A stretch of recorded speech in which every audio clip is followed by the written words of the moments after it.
What is up, everybody? Movie review here, and we're kind of taking a break from traditional horror movies, and I'm going to be doing a science fiction action kind of horror movie. Some people would debate me on this, but I think the first Terminator movie actually is part horror movie, so we're going to talk about it. The Terminator. I think everybody knows what Terminator is and what Terminator is about, but I think a lot of people overlook the first Terminator. It's definitely overshadowed by Terminator 2 and 3, 4, 5, even though they're hot trash, are probably more popular among mainstream audiences just because a lot of casual audience would look at this and be like, oh, it's a cheesy 80s movie, whatever. But in reality, it's a really well written, very smart, dark look at a possible future. I think everybody knows what the plot of Terminator is, but if you don't know, I'll give you the very minimal kind of shortened version of it. So essentially, in the future, all of our weapons are controlled by robots.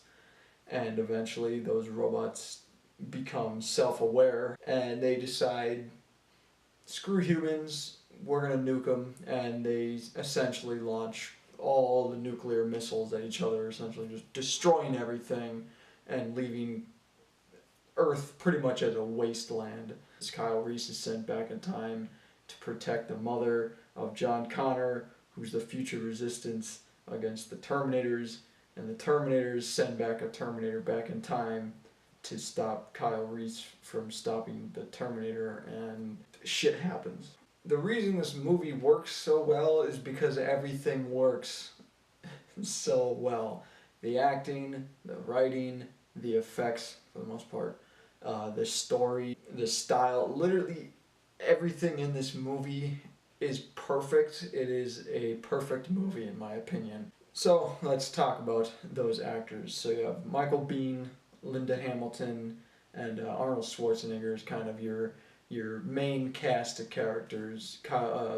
Michael Biehn plays Kyle Reese, Linda Hamilton plays Sarah Connor, and Arnold Schwarzenegger plays the iconic Terminator. They're all perfectly casted, and the characters themselves are, like I said, perfect. They all go through an arc from the beginning of the movie to the end of the movie, which I think a lot of movies have a problem doing. Every single character, I guess minus the Terminator, has an arc. Arnold kills it in this movie. He literally has to show no emotion because he's a robot.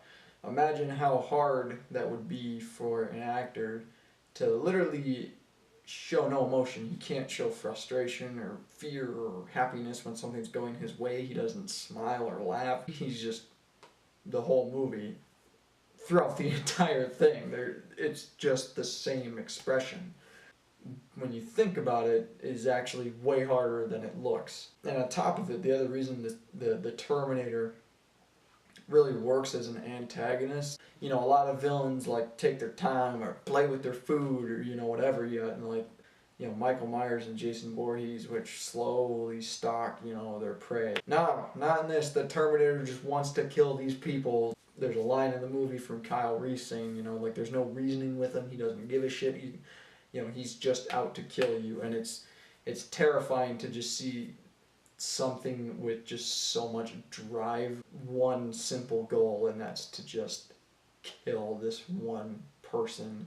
It's so effective. Oh man, it's absolutely just, it's perfect. Now normally, I'd talk about some of my favorite scenes, but on the off chance you haven't seen the movie, I'm gonna limit that to just one scene, and I think it's the one scene that you can just pinpoint, when everything just goes down. The first third, not even the first third, the first maybe 20 minutes is just a build up to this kind of one scene, and that's Sarah Connor. She's thinking that she's being followed, goes into this bar or whatever to kind of hide out. She calls the police and oh, I'm getting followed, and then they're like, all right, just stay still. And both the Terminator and Kyle Reese are in this bar looking for her at the same time. She thinks, Kyle Reese is this evil the person that's following her, trying to kill her.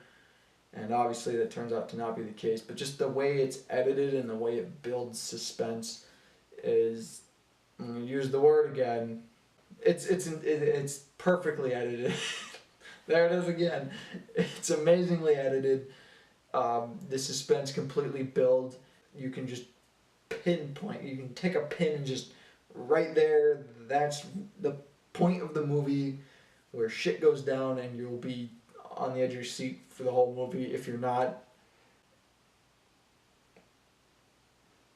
But anyways, I want to talk about the effects. They aren't the best effects in the world. There are some parts where they look pretty cheesy and pretty bad, but other parts they actually look really good. At the end of the movie, you get to see the Terminator in its full, endoskeleton or metal skeleton, and it looks really cool because it's all done, in stop motion with blue screen or whatever. It actually benefits the character. It fits the character better because it's all kind of ragged and kind of stuttery, and it feels more kind of like a robot. It's not like a super smooth motion or anything.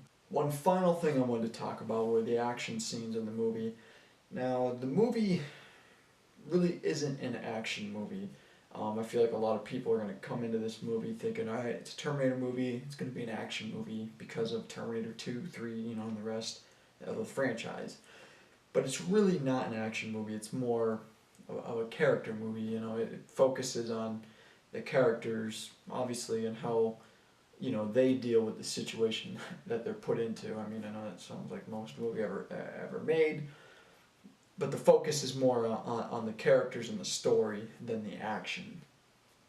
That being said, there are some pretty cool, action set pieces or scenes in the movie. Another really good one, minor spoilers, is when the Terminator is going through a police precinct and he's just wiping everybody out, man. He's unstoppable. Arnold in this movie, man, he is just murking people, man. He's just taking everybody out, man. He's completely unstoppable. The heroes are on their, they're up against the wall the whole movie. They're on the run. They're just trying to survive, and I like how they have to juke this thing any way they can, and it's pretty creative to see how they take this thing out with limited firepower and limited resources and stuff. It's man versus machine. It's the ultimate kind of battle of wits here. The action scenes really make you care, you know what I mean? And there's actually stakes. It's just a perfect package. It just all clicks together. So that's going to pretty much do it for this review. If you haven't seen this movie, I don't know why you're watching my review. Go see the movie. That's going to do it for this review, guys. Definitely check out Terminator, and I'll see you next time.